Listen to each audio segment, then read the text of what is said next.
భారత రాజ్యాంగ నిర్మాత భారతరత్న డాక్టర్ బిఆర్ అంబేద్కర్ 130వ జయంతి సందర్భంగా శ్రీకాకుళం జిల్లా కేంద్రంలో నిర్వహించిన కార్యక్రమంలో రాష్ట్ర వ్యవసాయ శాఖ మంత్రి కింజరాపు అచ్చెన్నాయుడు ముఖ్య అతిథిగా పాల్గొన్నారు.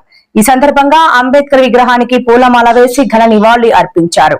మంత్రి మాట్లాడుతూ డాక్టర్ బిఆర్ అంబేద్కర్ ఆశయాలను కొనసాగిద్దామని పేర్కొన్నారు. ఇప్పుడే మా కలెక్టర్ గారు చెప్పారు, బ్రహ్మాండమైనటువంటి పాయింట్. రాజ్యాంగం ఎంత మంచిదైందని చెప్పి మనం చెప్పుకోవడం కాదు, ఆ రాజ్యాంగాన్ని అమలు చేసినటువంటి వ్యక్తి మీదే రాజ్యాంగం ఆధారపడి ఉంటుందని చెప్పి ప్రతి ఒక్కరూ కూడా తెలియజేయాలి. రాజ్యాంగం బాగలేకపోయినా అమలు చేసిన వ్యక్తి మంచి అయితే రాజ్యాంగం మంచి జరుగుతుంది. రాజ్యాంగం ఎంత మంచిదైనా ఎంత గట్టిగా ఉన్నా అమలు చేసిన వ్యక్తి సరిగా చేయకపోతే ఎంత రాజ్యాంగమైనా సరే ఉపయోగం ఉండదని చెప్పి అంబేద్కర్ గారు చెప్పారు. ప్రతి ఒక్కరూ కూడా మాట్లాడుకుంటున్నామని చెప్పి ఈ సందర్భంగా తెలియజేస్తున్నారు. ఈరోజు అంబేద్కర్ గారు ఒక పేద కుటుంబంలో, ఒక దళిత కుటుంబంలో పుట్టి ఈ స్థాయికి వచ్చారంటే అందులో ఒకే ఒక లక్ష్యం ఏమిటంటే ఆయన చదువుకున్నారు కాబట్టి, చదువు బాగా రాణించారు కాబట్టి ఆయన ఈ స్థాయికి వచ్చారనేది ప్రతి ఒక్కరూ కూడా గుర్తుపెట్టుకోవాలి. అందుకే ఎవరు మాట్లాడినా, ఏ ప్రభుత్వం వచ్చినా, ఏ వ్యక్తి మాట్లాడినా, ఏ కుటుంబం మాట్లాడినా, ఏ తల్లిదండ్రులు మాట్లాడినా ప్రథమంగా చదువు గురించే మాట్లాడతారు. చాలా మంది అన్ని పోతాయి, ఆస్తులు పోతాయి, ఐశ్వర్యం పోతుంది, అన్ని పోతుంది, కానీ చదువుకున్నటువంటి నాలెడ్జ్ మాత్రం జీవితంతో ఉంటుంది, మనతో ప్రయాణం చేస్తుంది.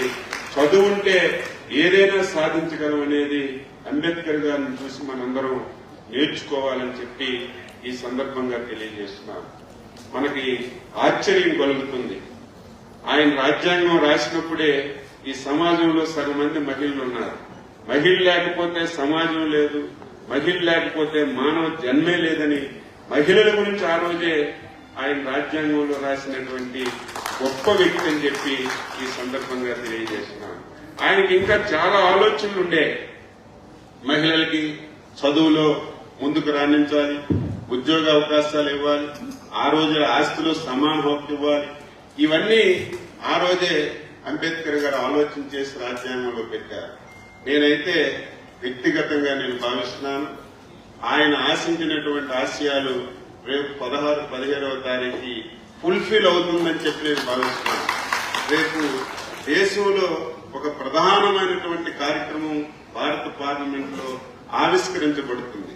అదేంటంటే ఎంతో మంది మహానుభావులు ఎన్నో సంవత్సరాల నుంచి ప్రయత్నం చేశారు. అందులో అంబేద్కర్ గారు కూడా అనుకున్నారు, కానీ అప్పుడు సాధ్యపడలేదు. ఆయన ఆలోచనలు, ఎన్టీ రామారావు ఆలోచనలు, మా నాయకుడు చంద్రబాబు నాయుడు గారి ఆలోచనలు నిరంతరం కూడా మహిళలకు అన్ని విధాలా ముందుకు తీసుకెళ్లారు. సమాజంలో సగభాగం ఉన్నటువంటి మహిళలు అన్ని రంగాల్లో ముందున్నప్పుడే ఈ సమాజానికి మంచి జరుగుతుందని చాలా మంది చాలా సంవత్సరాలుగా ప్రయత్నం చేసినా సాధించలేకపోయాం.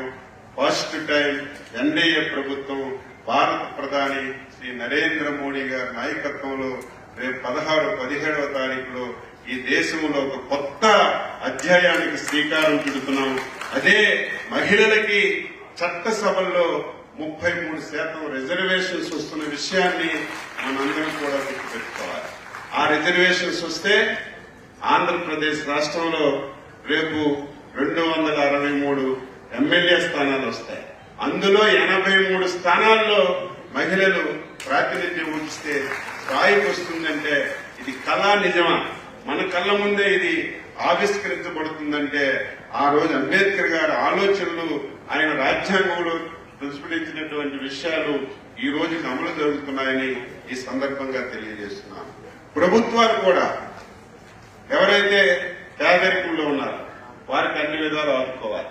ఎవరు ఒప్పుకున్నా ఒప్పుకోకపోయినా స్వాతంత్రం వచ్చింది 70-80 సంవత్సరాలు దగ్గర అవుతుంది, కానీ ధనికులు ధనికులుగా తయారవుతున్నారు, పేదలు పేదలుగా తయారవుతున్నారు. దీనివల్ల అనేక అసమానతలు వస్తున్నాయి, అనేక రుగ్మతలు వస్తున్నాయి. ప్రతి ఒక్కరూ మాట్లాడుతున్నాం, పేదవాడు ధనికుడిగా తయారవ్వాలి, ప్రతి ఒక్కరూ స్వయం ఉపాధి కలిగాలి, ప్రతి ఒక్కరూ వాళ్ళ కాళ్ళ మీద నిలబడాలని ప్రతి ఒక్కరూ మాట్లాడుతున్నాం. ప్రభుత్వాల నుంచి సహాయం చేస్తున్నాం, కానీ ఆ స్థాయికి మనం చేరుకోలేకపోతున్నాం. ఆ స్థాయికి చేరుకోవాలంటే ప్రభుత్వాల సహాయం కాదు, మన బాధ్యత కూడా ఉంది, మన నడవడికి కూడా ఉంది, మనం చేసినటువంటి పని కూడా ఉంది అని చెప్పి ఈ సందర్భంగా తెలియజేస్తున్నాను. దానికి ఎన్డీఏ ప్రభుత్వం అన్ని విధాలా సహకరిస్తుంది. ఈ రోజు ప్రతి దళిత కుటుంబంలో ఒక వ్యక్తి ఒక ఎంటర్ప్రీనర్ గా ఉండాలి, ఒక పారిశ్రామికవేత్తగా తయారవ్వాలి. అందుకే అన్ని రంగాలు మీకు ఎక్కడైనా సరే ఒక పారిశ్రామిక వార్డు ఉంటే అక్కడ దళితులకి రిజర్వేషన్స్ ఇచ్చి స్థలాలు ఇస్తున్నాం. వారికి ఒక ఇండస్ట్రీ పెట్టుకుంటే వారికి పారిశ్రామికాలు ఇస్తున్నాం. ఎన్నో సంవత్సరాల నుంచి బాకీలు ఉన్నటువంటి డబ్బులు కూడా ఇచ్చి వారికి అన్ని విధాలా ప్రోత్సహిస్తున్నాం. దాన్ని కూడా ప్రతి ఒక్కరూ ఉపయోగించుకోవాలి. ఈ రోజు మీరు పారిశ్రామికవేత్తలు తయారవడమే కాదు, మీరు ఒక 10 మందికి ఉద్యోగాలు ఇచ్చే స్థాయికి ఎదగాలి. దానికి మనసా వాచ్య కర్మన ఈ ప్రభుత్వం చిత్తశుద్ధితో పనిచేస్తుందని చెప్పి తెలియజేస్తున్నాం. ఈ రోజు విద్యార్థులకి రెసిడెన్షియల్ స్కూల్స్ ఉన్నాయి, కానీ హాస్టల్స్ ఉన్నాయి. ఎక్కడికి వెళ్ళినా సరే కనీసమైనటువంటి సదుపాయాలు. మొన్నే ముఖ్యమంత్రి గారు చెప్తున్నారు, ఈ రాష్ట్రంలో ఏ రెసిడెన్షియల్ స్కూల్కి వెళ్ళినా, ఏ హాస్టల్కి వెళ్ళినా తాగడానికి నీళ్లు కూడా లేవు. చాలా స్కూల్స్ లో మినరల్ వాటర్ ట్యాంక్స్ కూడా లేవు. అందుకే స్పష్టంగా ముఖ్యమంత్రి గారు ఆదేశాలు ఇచ్చారు, రేపు వేసవి సెలవుల తర్వాత స్కూల్స్ అన్ని ఓపెన్ అయ్యే సమయానికి అన్ని హాస్టల్స్ బాగోవాలి, అన్ని రెసిడెన్షియల్ స్కూల్స్ బాగోవాలి. ప్రతి హాస్టల్లో స్వచ్ఛమైనటువంటి మినరల్ వాటర్ ద్వారా నీరు ఇవ్వాలని స్పష్టంగా ఆదేశాలు ఇచ్చి ముందుకెళ్తున్న విషయం కూడా ఈరోజు సంతోషంగా మీ అందరికీ తెలియజేస్తున్నాను. మీరు తప్పనిసరిగా అంబేద్కర్ ఆశయాలకు అనుగుణంగా మనందరం చేద్దాం.